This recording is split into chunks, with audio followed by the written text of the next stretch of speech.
champion. Je m'appelle Guigui Fall, l'ambassadeur, l'invincible. Je suis de retour pour endoboliser le coupé décalé. Dernier des productions, y'a que les flocomanes qui ont peur, sinon tu mangeailles. Voilà, super, mesdames et messieurs, vous êtes bel et bien au rendez-vous de votre émission Phare à Phare à Nouvelle Tendance. On a changé de décor, c'est aussi comme ça pour justement essayer d'innover comme d'habitude, parce que c'est l'émission qui va à la rencontre des artistes et qui cherchent aussi l'information. Mais l'information ne se trouve pas dans la maison, c'est dans la rue et partout dans les officines musicales. Cet après-midi, mesdames et messieurs, c'est encore un moment de partage, d'informations qui ne souffrent pas d'entorse. Phare à Phare à Nouvelle Tendance avec votre humble serviteur Hugues Vogel, Décibel, l'étoile de David, toujours au maximum. Derrière la grosse caméra image 3D, voilà, c'est justement le capitaine de l'équipe, la Doré Foutika. Sous l'istal, le monteur à la double nationalité. Et donc, question pour nous de faire asseoir dans la place les inconditionnels de cette émission. Notamment, vous avez compris, Chaudel Ekoudi, le maximum. Christian Mokito, Lindalala, toujours dans la place.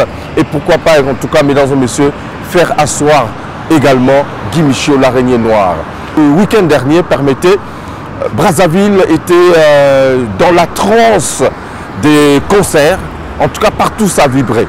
Ça n'arrive pas tout le temps, mais c'est une façon, en tout cas, pour nous, de féliciter tous ces artistes qui nous ont apporté le sourire et la joie pendant qu'on parle de la crise. Mais il y a eu quand même de la bonne musique et nous avons essayé de faire le parcours, sillonner un peu partout là où il y a eu des concerts. Et donc dans cette émission, mesdames et messieurs, on reviendra sur les moments forts de quelques extraits, de quelques concerts qui se sont produits ici à Brazzaville.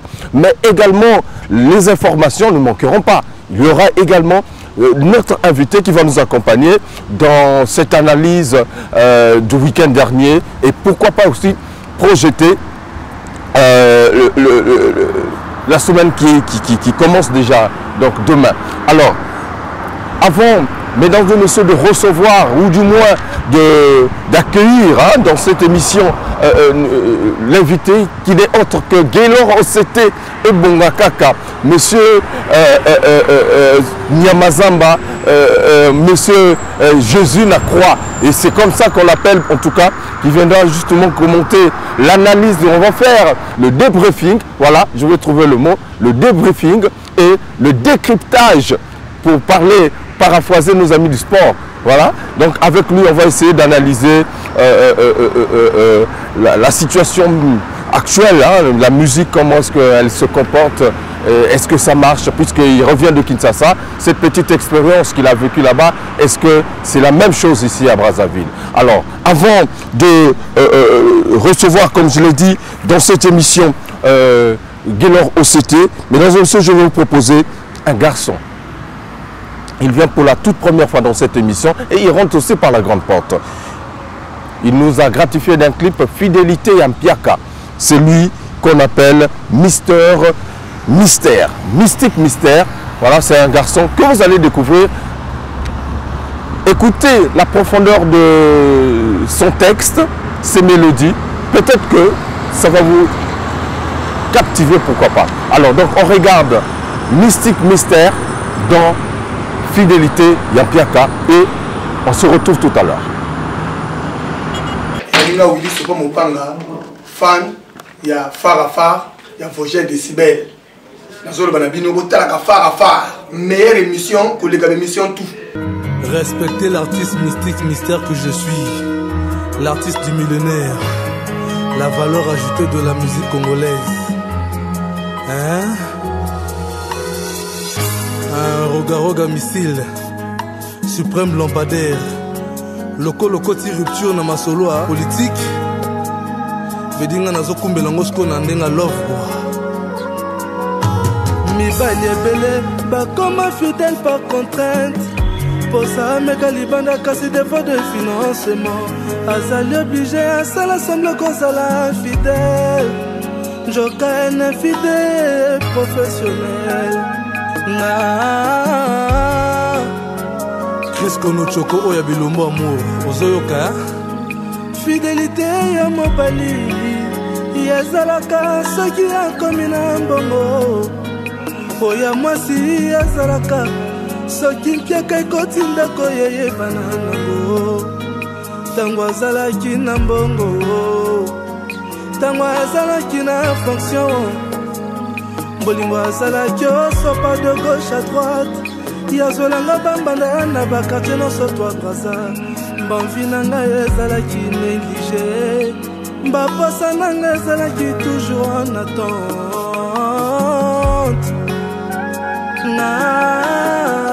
Mikael Ngoro oya mama Norel fongola jumbala oyo nalingi na sentir. Mais la conjoncture économique est comme difficile. Chômage et kotimboka ba société non surtout ekangami. Crise économique et panaye et entraîné crise à sentiment. Premier bureau, deuxième bureau, libanda yazoko kana yeli susute. Galère discipline ya komi scotché serandoko. Ya komi koluka sikoyo aprouve na kelinga kanga menga na timbeli menga na timbeli menga na timbeli na timbeli mbajo na yo papa menga na timbeli menga na timbeli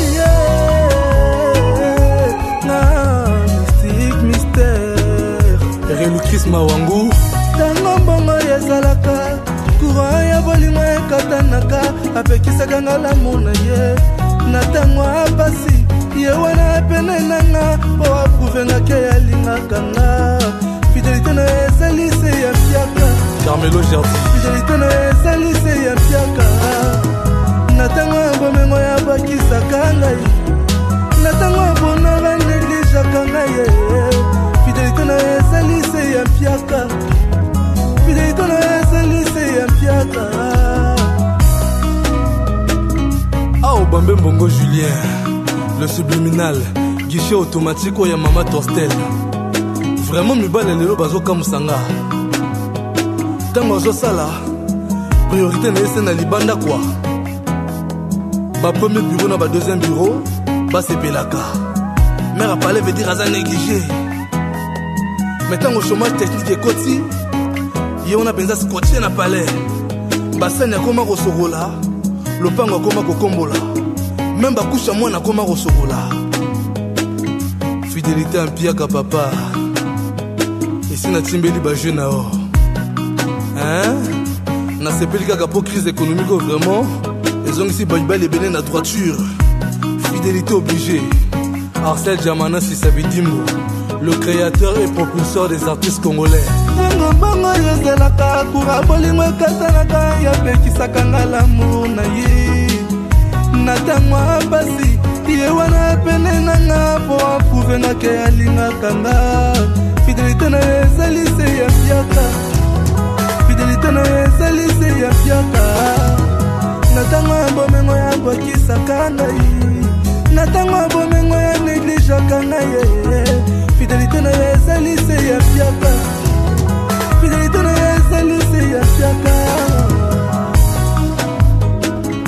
Notre sécurité et notre environnement sont assurés par Richard Chikango Vienangaï Ladi Carter bolingo ekomaka nango boye pourquoi bébé soki ozwi okoma na yo mpo basusu soki ozange epa nanga Francine Malando nga naleli bebe elanga ta bolingo na yo ya pamba Fredile Ngala naleli galosha e papa na chanzi naleli aidi bakole nanga susi na motima yanga kaka boye soki ozana mpiaka oyepa nanga. Voilà, c'était donc là le clip que je vous ai proposé en avant-première justement de cette émission Fara Fara Nouvelle Tendance qui a choisi d'être produite ici dans ce beau cadre, ce beau site en tout cas. Et donc, Guélor Rosseté que j'attendais, finalement a commis Neni. Danger. Ça va? Qui te retrouve? Bon retour Nakin. Ouais, merci. Naouti Kin, Naouti Kisasa. Ouais. Bayambi bien, j'espère. Ouais, Bayambi bien. Ndenge tu Yamarabango pe awa.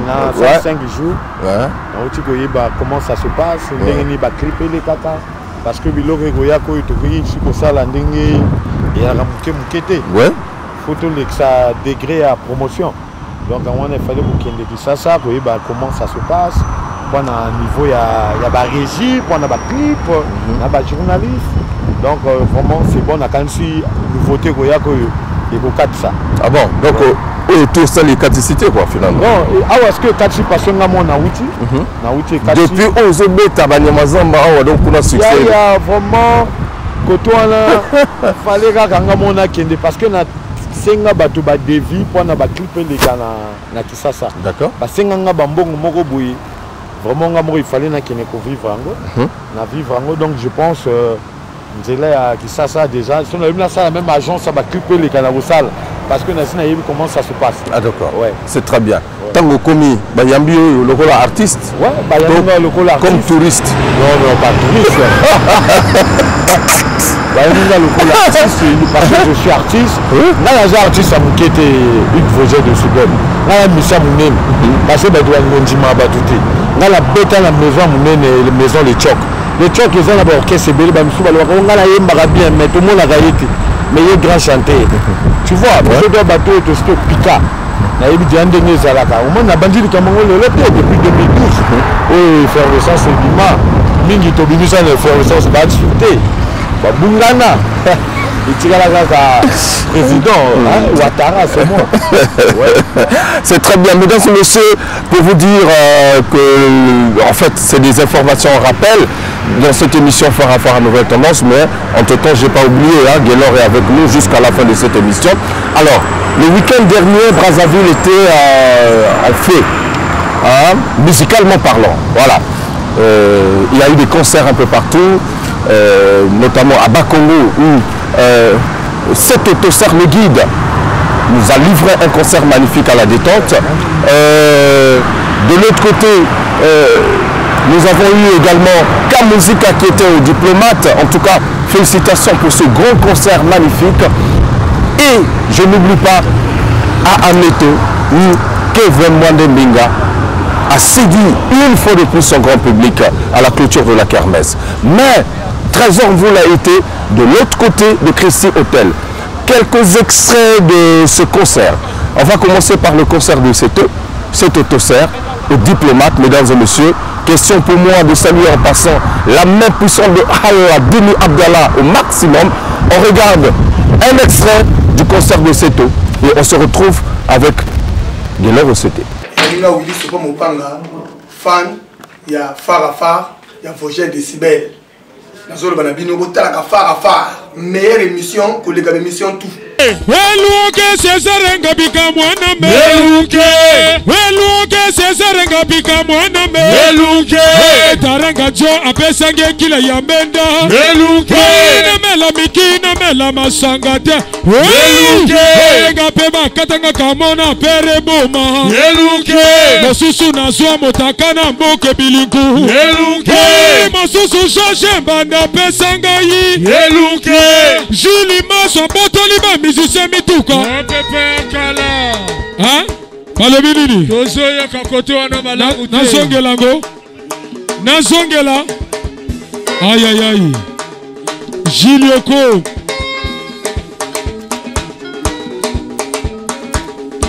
Weluke Cesarenga bika mwana meluke. Weluke Cesarenga bika mwana meluke. Tarenga jo apesange kila ya mbenda. Meluke. Na mela mikina mela masangate. Meluke. Nga peba katanga kamona pere boma. Meluke. Mosusu nazwa motakana mboke biliku. Meluke. Mosusu shoshe mbanda pesanga yi. Meluke. Jili maswa botoliba musicien mituka Jili Maso botoliba musicien mituka Pepe ya kala Jili Maso botoliba musicien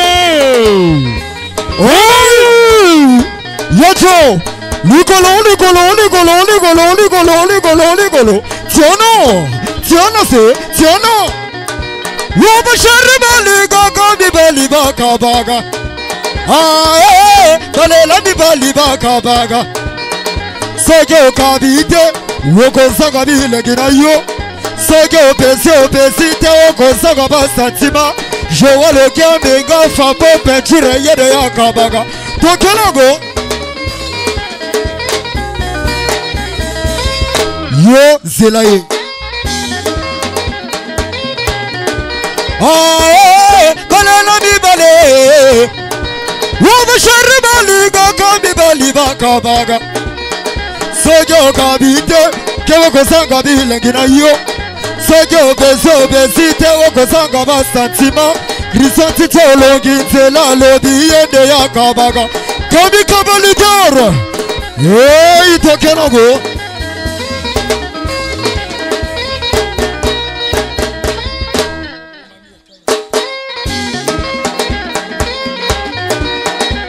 Alema, alema. Sogologo ma. You know.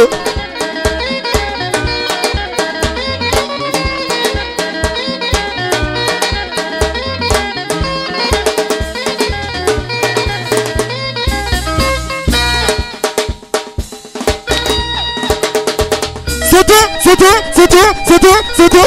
Y'a des chaud. Libreville c'est chaud. Cameroun chaud. Brazzaville c'est chaud. Songanila Kudila ye. Redare la visa de Batuala bien. C'est Bogonti. Songanzila Bogonti. Y'a Bogonti. Yo Bogonti. Jolunga Mogonti, yena Mogonti. Woyo nene mama, bila la manda malembe. Sondrina sasu, eto bina yaya.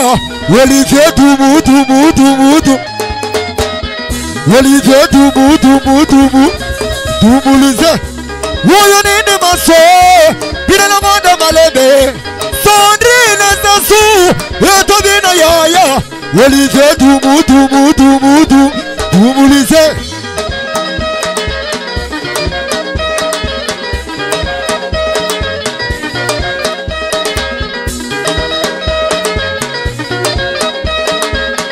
Olivier Tumulize. Hey!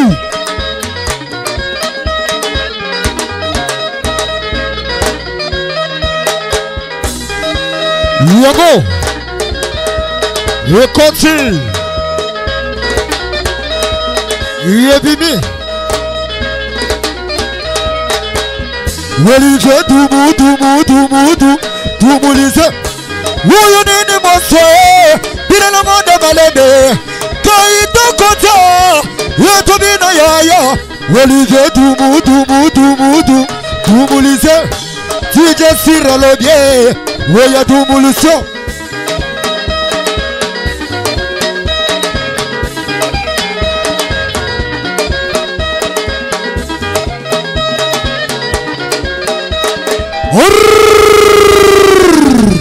Yeluke.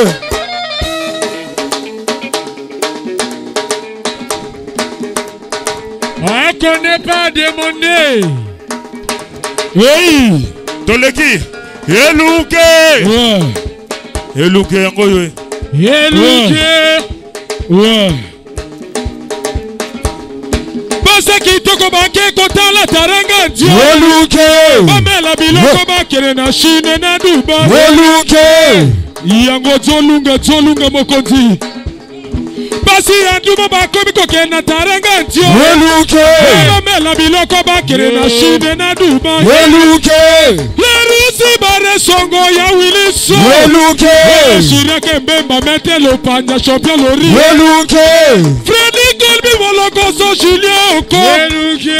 Kaya mo preso mo kito lidalala ya yo puru. Yeluke. Freddy Colby Mologoso. Ah ouais. Nga Willy Sopo Mopanga, fan ya Farafar, ya Vosges Décibel. Nazolo banabino botala ka Farafar, meilleure émission que les émissions tout. C'était là donc un extrait du concert de cet autoserre à la détente. Félicitations en tout cas. Également Olivier Dumont, parce que c'est lui qui a justement produit ce concert.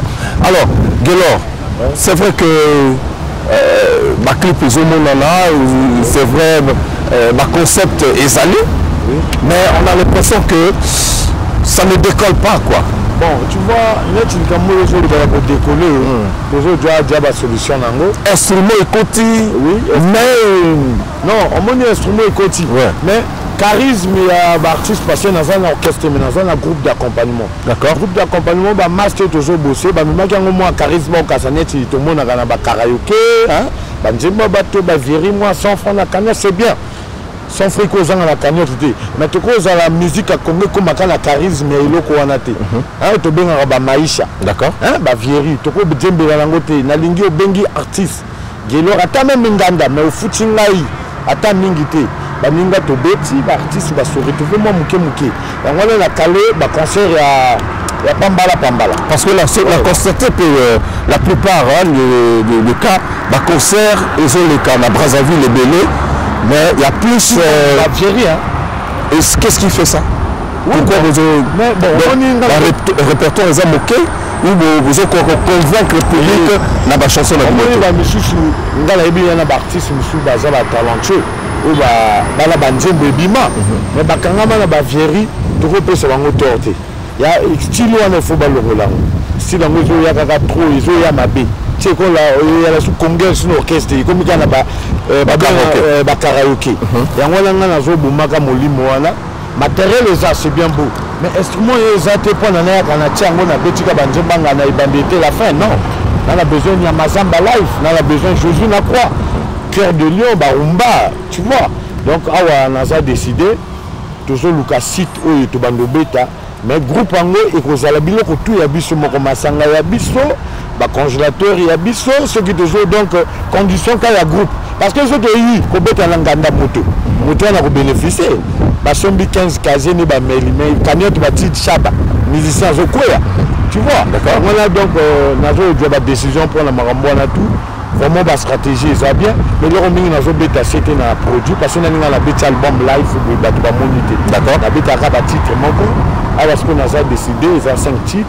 Il y a 5 titres, on a Rumba, on a ça la featuring, on a Coupa, parce qu'il y a un riche Rumba, on a, et on a inséré, et ça la 6. Donc, le projet, il va bien. Donc, ça veut remixer. Non, on a remixé des barons déjà. Mais voilà, on a dit, on a pas. Alors, on a dit, on a payé les même ceux qui ont eu le go. Non, le frère là, tu vas me le dire,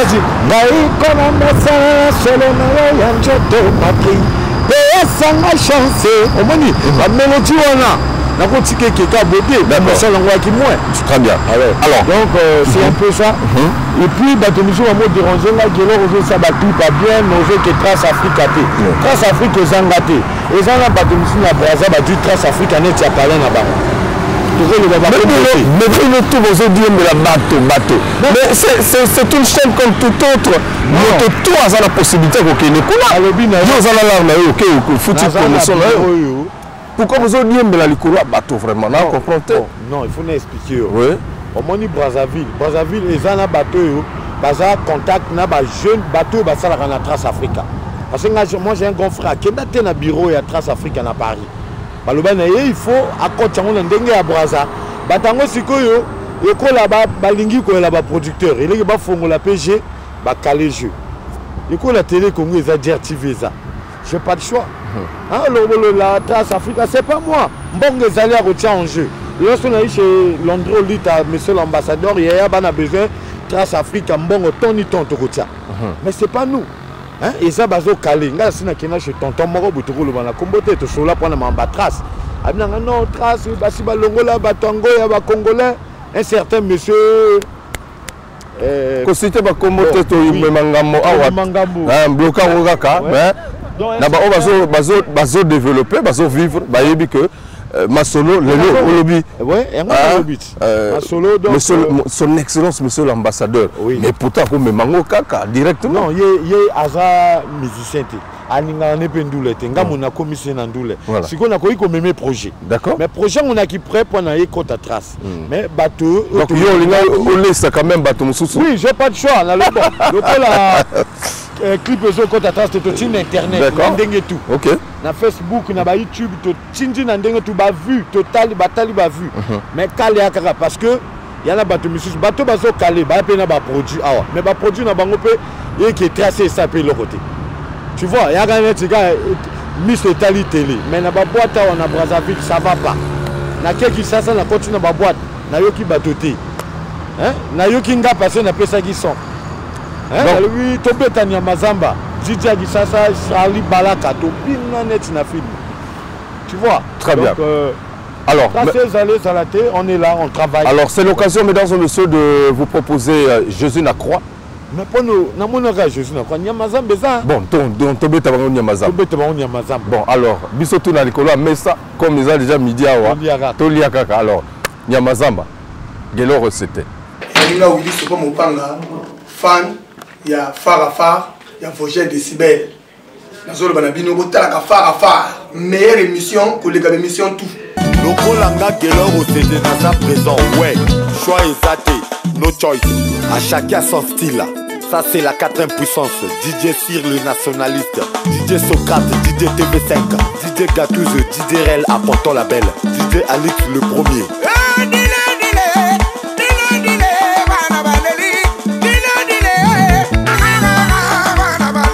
Chef Tengotima, chien de guerre c'est trop fort.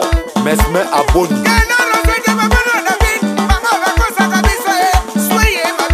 David suspense à oui.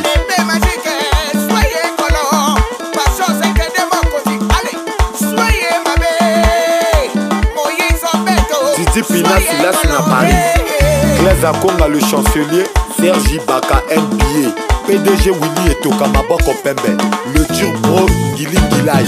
Dio le financier. Joël Mondjo Papa 5 étoiles. Eh, Koton Nanga Tepo Nazo Yoka. Ana Tongio. Ana Seginanga. Eh, Sisto Boy. Maman Kesalwembe. Ursel Ondongo. DJ Willy Son.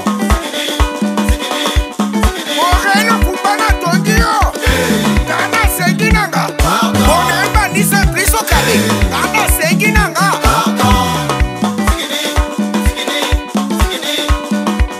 Ngolo le neutre Kewei Kemo Marabout suprême. Ya Ari et Kutuba Tokomi Kobenga Makoko. Shida Sambendengeso. Nyamazamba Yangoyo Tolia. Ayesa Ibeao. Teddy le Sparta. Michu Osete Poto. Shuminai. Yannick Olita. Oulange le Mola. Golen Gomo.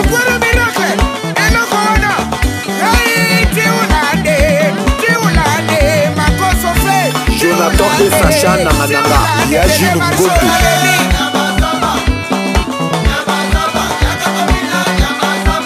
Yves Sassou. Yarok Dami. Vivien Poiti. Franck Mangouma na note. PDG Chelon au commissaire c'est le show. Yadjolum VP Excellence. Yarok et Loi Seydou Diallo. Lionel Pharaon Tongio. Nana Senginanga. Les filles ont fourni. Ange Gabira, sister au Baya DG. PDG Christian Okuda, la valeur sûre de Wall Street. Lokolanga Geloro, c'était na Komiko Mata. Marc Alain Monto, grand prêtre. Johnny Makebe. Yann Zama El Matador. Cher Gombomi. Rachid Kanjana Londres. Francis Osobo. Kera Ibata, Patrick Fila. Laetitia Okuna le Chop. Rodi Omana. Darol Obombi Bijou et Ngobo. Christian Ingani, l'homme à battre. Claudicia. Tout le monde est le feu. Ça, c'est la blanche, c'est Nyamazamba. Oumani Akanati, colonel Yombi de la douane. Président APEC, une pour la route. Armel Stone. Yvonne Depot RG. Benoît Tichimbi. Lido Tombola Boaka. Vogel le Cibel. Lichapon. Geza Kamba Sophie Bordel Nzinga Henrique.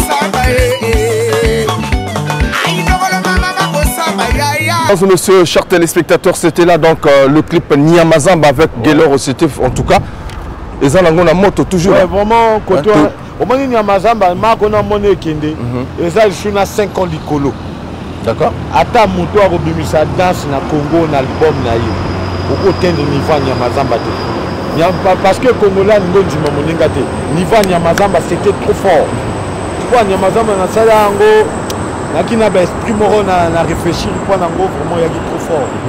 Donc on a le bon, et qu'on a la ligne à petit bango, je suis na croix. Mais vraiment on a remercié Mingi Yannick Olita moto à sali pour Nazara, on a fait sa idéologie. D'accord. Vraiment Yannick Nzamba Pambola au côté Ozali, Charlie Balaka, vraiment na Kisaso Yamba Inga bien, merci. Donc c'est un peu ça quoi. C'est très bien. En tout cas, question également.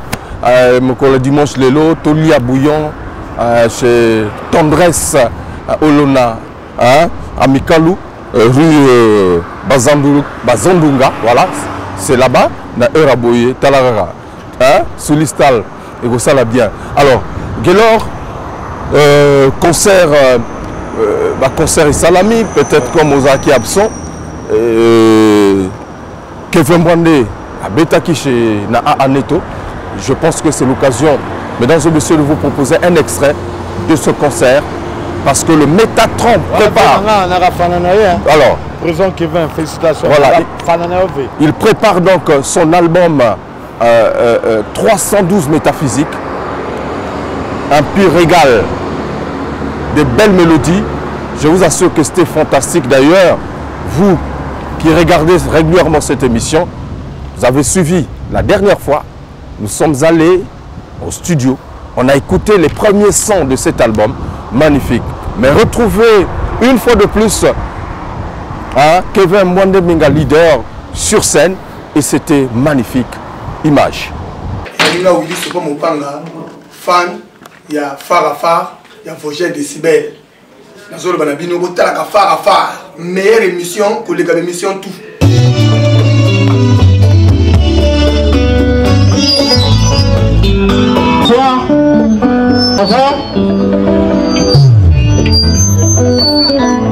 Mais matériel, oh, ça va pas. Mais bon, on fait avec. Toye awa pona kobina, to sepela elongo, to mela, terrain aizali awa monene tobina. Tobina matakara, tobina Congo ini, tobina nyoso. Toyete pona kosala charisme. Parce que mabina ezali kolongola ba stress. Merci. Nzamba bato ya Nzambe, mingi bolingo tobanga Nzambe. Yeah. Le patron. Le patron. Nalinga kasi lelo na sote. La course à bolingo, la fosse na ngai départ. Tanta nyonso asengaka ngai nasalaka ngo. Au nom de l'amour, kasi bongo efaussé bacalcule ya bolingo. Nalingo mibali, kasi lelo nasuke. Namona mama, nalinga na ngai kameleon. Yazwaka langi nyonso ye akomona. Epai na ye, selenderaki de l'homme nakamwe. Au pays de l'amour, esika na ngai ezalaka 20 ans.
Yaninga Willy Sopo Mopanga, fan, il y a Farafar, il y a Vosgien Décibel. Nazolo Banabino, Botalaka Farafar, meilleure émission que les émissions tout. Voilà, Sister Obaya au maximum. Laurent Coy, mon vieux personnel. Guy Michaud, l'araignée noire, toujours au maximum dans cette émission. Farafar à nouvelle tendance, la métropole. Pourquoi pas Dimi Bolobo. Voilà. Gaylor. Ouais. Olobi album d'ici fin de l'année. Ouais. Bon, il y a staff nanga. Ok. Bah, tout ça là, il faut vraiment débat dans le Kambango. Donc, bah, n'ingaki, tout ça on a février. Bah, monsieur, je m'alobi décembre, majorité, il y a décembre, bah, gagné. Donc, la majorité, on a honorable juste Mundele. Il passe dans la carte en majorité, il y a Bateau Baningi décembre. D'accord. Colonel Landro, lui, monsieur ambassadeur, il peut aller décembre. Donc, je pense, décembre, Bateau Baningi Gelor, c'est à rater. Voilà, côté boulot. Donc, on peut affronter Bango directement dans l'album. Bango Banani, on a affronté na titre mon na bête tête KO. Na titre mon corps. Hein? Jésus na croix. Tout le monde a dit Jésus sur la croix. Et bima, il y a extra musique. Il y a qui m'a cassé. Mais c'était il y a Jésus na croix. Non, il y a au côté studio. Hein? Au côté qui studio, Bango a concert. Non. Et puis ça crie. Attention. Ngai na côté qui studio pour na salle album. Si quoi moto alingi album et bimaloba nani totika Jésus na croix et vanda 6 mois. Après tout bimis album. Ah ouais, il vendu déjà 6 mois. Gaylor, tu penses que tu es déjà sûr et certain qu'il y a Bimsa album? Oui, je suis sûr. Hein? Déjà dans le salon. On a au salon, on a collé et album. On a du Nyamazamba, on a du Jésus na croix, on a du Cœur de Lion, on a du Éclaireur. 4 titres déjà où il fait Bima la Misabat. Il y a des albums. Et ça a confiance. On ne peut pas me faire. Nazo Bank, ça veut dire qu'on a mon andé terrain.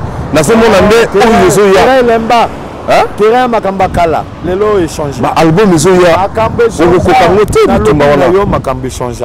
Ce que yoki ba test abanjembo nanga. Yoki njembo ya Yannick Olita.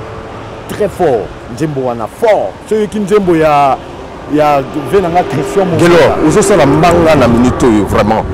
Na yebi.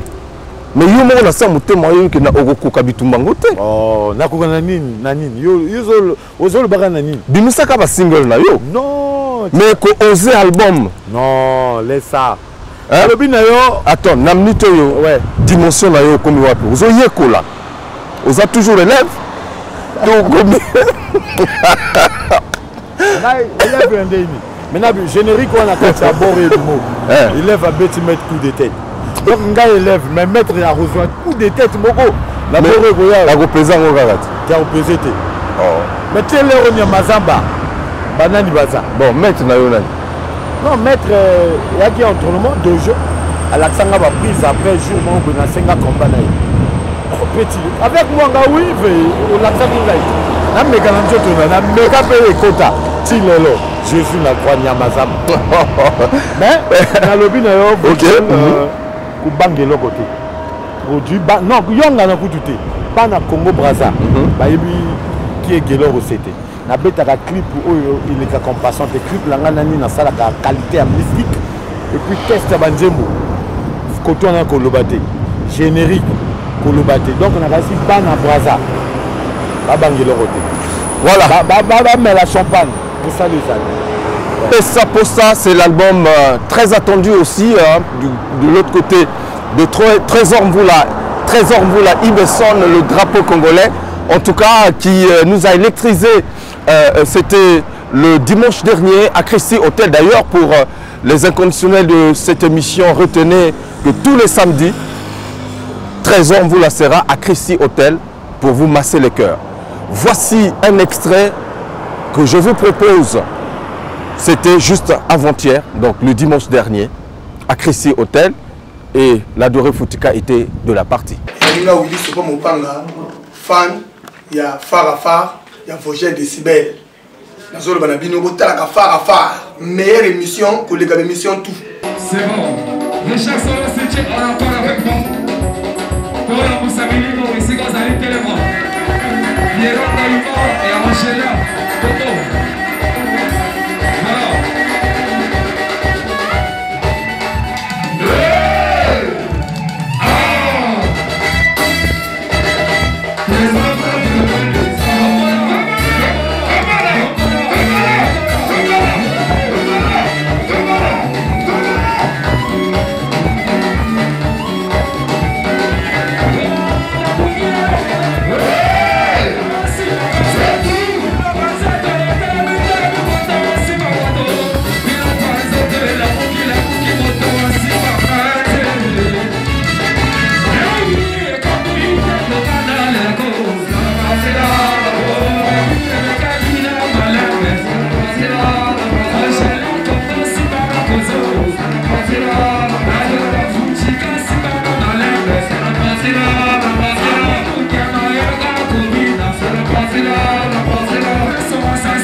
pas mon panga fan ya Farafar ya Vosges Décibel nazolo banabino botalaka Farafar meilleure émission que les émissions tout.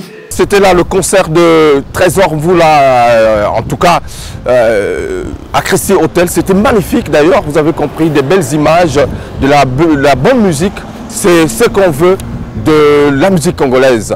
Alors, je n'ai pas oublié Guélor Ossété, il est avec moi, mais question pour vous, que je vous donne quelques informations. Zouloubad, le roi, il était à Brazzaville, au diplomate, le samedi dernier. En tout cas, prochainement, nous reviendrons avec de plus amples détails, pourquoi pas, pour vous donner les moments forts de ce concert qu'il a produit ici à Brazzaville. Également, vous dire que Eloko Ya Peuple, l'orchestre du moment, continue de faire son petit bonhomme de chemin et ils sont en studio pour Zalamoto, Zongamoto, un album très attendu en tout cas. Et d'ailleurs, le chef d'orchestre serait, je dis au conditionnel, parti en Europe, en France, et vous avez compris de qui il s'agit. Alors, Doudou Kopa de Myanmar, il nous réserve une surprise agréable avant la fin de cette année. De Myanmar, mais tout continuer qu'on lit à Posso, parce que c'est l'album qui est sur le terrain. Extra Musica, très attendu, mais prochainement, mesdames et messieurs, nous aurons des informations encore plus fraîches. Je ne suis pas là pour vous dire ce qui se passe, mais dans les coulisses, vous écoutez beaucoup. Mais Farafar à Nouvelle Tendance va à la quête de l'information qui ne souffre pas d'entorse. Toko Bango, Toko Bango na TV, Bango Mawaruluba, qu'est-ce qui se passe? Ok. Alors, Guélor, voilà. La minute où dénoncer un peu le comportement, il y a des artistes. Oui. Comme on a des vieilleries, des concerts, et comme moi, danger, phénomène. Ouais. Hein? C'est bien beau, tout le monde mais on dirait que comme à base, il faut payer à la base. Voilà. C'est une base et il faut. Donc, on a repris ce bamboté. Très bien. Je suis là, Guélor, c'était Nyamazamba au Boyebu. Nyamazamba toujours en forme, Jésus n'a quoi en forme, n'a point noir, n'a eu aucune information. Donc, grand frère, sister Obaya, je te salue depuis Pointe-Noire, on a salué Espace Kamba, hein, Stani Poiti, Stani Vouyou, hein, Grand Nanga, Freddy Mboulou. On a fêté l'album Ebongaka. On a fêté le 31 décembre dans Espace Kamba. Le premier pays à l'espace Kamba. Il y en a 4 shows. Le 31, le premier danseur à Sissi, 19h dans l'espace Kamba le 31 décembre. Jusqu'à 22h. Après, on a un Christie Hotel. Quand on a invité l'autre, on a logé. Bien. Pour disponibilité, ça a quitté. Oui, on a compris. On a côté artiste à loger, on a un kilo. On a zone du matin étalé. On a un grand centre. Biso ba faux chanteur toujours kendi. Bango ba grand chanteur ba wapi. Je suis là na style nanga nazo kende toujours. Très bien. À chacun son style. Bien. Omoni na pesi bote na venanga Doudou Kopa. Wana motema toujours venanga ozali, na pesi chef Ngotima. Na pesi Karel, hein? Karel Congo, Karel. Côté soko moni yani kolita na pesi Karel côté Mexon Makebe. Raïmo c'était PDG Herman Asseli, on a Bengaé, super PDG, PC Mbote. Et puis en plus, vous soutenir Bissot. Hein? Public, vous soutenir Bissot. Aujourd'hui, moi, au Benging Artist, à l'écane émission. Parce que visibilité, je suis à la Bissot. Bateau de bois, au Bengi Akimi. Ah, faute, hein? Donc le président Dédé Abdallah Azan a raison. Oh, Azan a raison. Vous voulez que ma banga est côté soutenu Azan a raison. Tel tu as la boîte à monsieur l'ambassadeur, il y a l'Androlita. Et puis à soutenir Ngate car génération jeune. Aningi ma bangate, mais puis cadeau instrument. Mais oh Azolinga ma banga Azokima. Bon, le monde est à l'envers. Tu vois? Donc Banamaï. D'accord. Azan a besoin de Bino, Guélor c'était Nabosa Langa Moroté. Donc d'ici le 15 octobre, nous avons invité en studio. D'accord. Oui, Royo Kabanjembo. parce que vous avez un bon monté. Te, naza na bon monté, naza na bon moya bitumba oyozo. Te bitumba basi balemba. Bolgo tsanga orchestre yo tia itumba la. Te. Nanyango. Hein? Nanyango. Yo lobi orchestre, o le bata artiste. Artiste orchestre tout ba na katchanine. Voilà, ça. Quand Musique est en studio, mesdames et messieurs, à Brazzaville, on va les assister, comme d'habitude en tout cas. Un numéro spécial très attendu de ce côté-là, avec l'ossature des artistes qui composent cet ensemble. Il y a Rock, hein? Rock et Dami, moi Nampila. Il y a Rock et Dami, dans le quartier d'Imo. Bato Banoyo, Nazo Yaka, Oyo, Nazo Djabapel, la Banoyo, Ouesso Pokola, Nakoyaka, na fête na 2018, na fête des travailleurs. D'accord. Na même, Nakoyaka, Pokola, Oyo, Ogam Eza Ebele. Donc, on a bois qui était. Monsieur Eza Ebele, mais tout ça, on a besoin de soutien. Moi, à Paris, Michou, c'était Azoya. Très bien. Juste Mundé l'honorable. Juste Mundé l'honorable. Navuki Sena Yannick Olita et Sali Évolution. Merci. On en sort. Mesdames et messieurs, nous sommes pratiquement arrivés à la fin de cet entretien spécial avec Gelor OCT Nyamazamba, Monsieur Jésus Nakroa. Alors, j'espère que Rota Hakim Sawa, Edgar Kangé, voilà, depuis Pont-au-Noir, Tokosu Kissa, na Jésus Nakroa. Ouais, ça fait plaisir. C'est bon, non? Ouais. Parce que petit, on a Sosten Makwana. À Jésus Nakroa. Jésus Nakroa. De Donze, à Jésus Nakroa. Merci. On ensemble. Voilà, l'adoré Foutika était derrière la grosse caméra image 3D. Soulista, le monteur à la double nationalité, Hugues Vogel de Cibel vous dit au revoir. La suite au prochain numéro, mais Toti Kalana Jésus. Nakroa. Et vous ça l'a bien. Là où il dit c'est comme Opanga, fan, il y a Farafar, il y a Vogel de Cibel. Dans le Banabino, il y a Farafar. Meilleure émission que les gars émission tout. C'est trop formidable.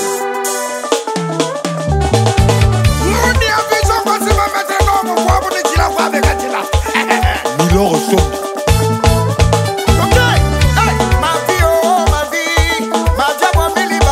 Ah bon? Yo Saïbata. Madame Bati, maman Gogo Général à ma maman.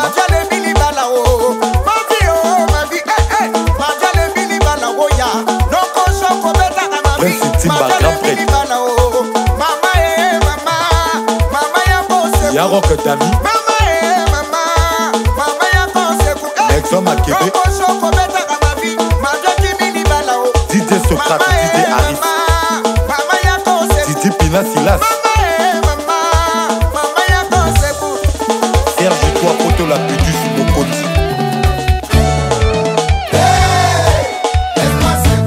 Patence Kende, Olivier Doumou, PDG Alain Kodami, Philippe Kala la Fumo, Tire Congo le pétrolier. Batifa le boss. Patrick Mongala la mèche blanche, Oulangue le Kola.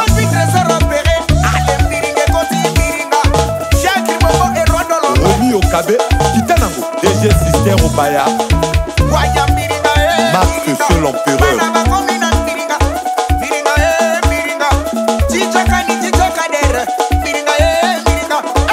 DJ Santa Maria. Stani Poitiers, le patron des patrons, Freddy Mboulou. Omer le boss, Twenge Emeli. Mon colonel Rémi Ayayos. Évangéliste et Franel Onga. Awa Tokomi Kokumi Saye. Tokei. Dico et Londa le quartier d'abord. Bruno le Noir. Serge Beto, Sergio A.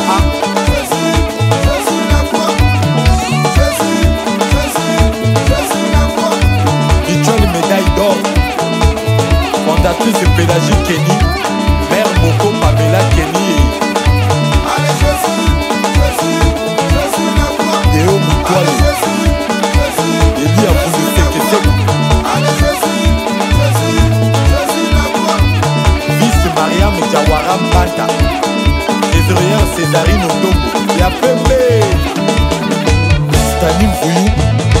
Mon colonel Augustin Aponton. Yaro Kedoua, Abib Baléat, Julien Gaché, le Pembe. Thomas, c'est le PDG. Bienvenue au Kumbama. Oh, Sophie.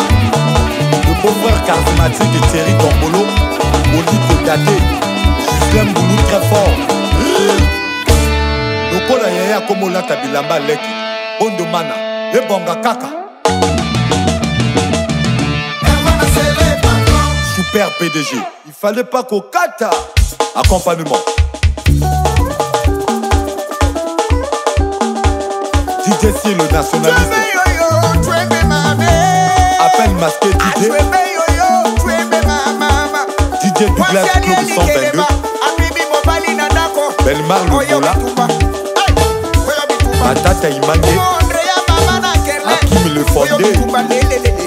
DJ Ren. One Stem DJ. Il riche de la réponse.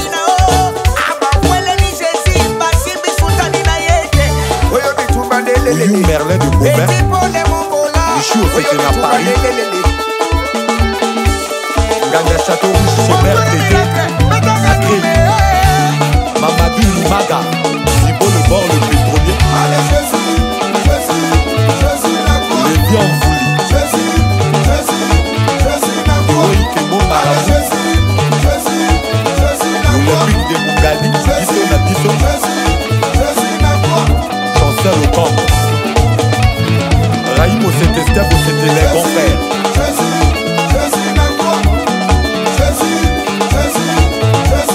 Tonton Henri.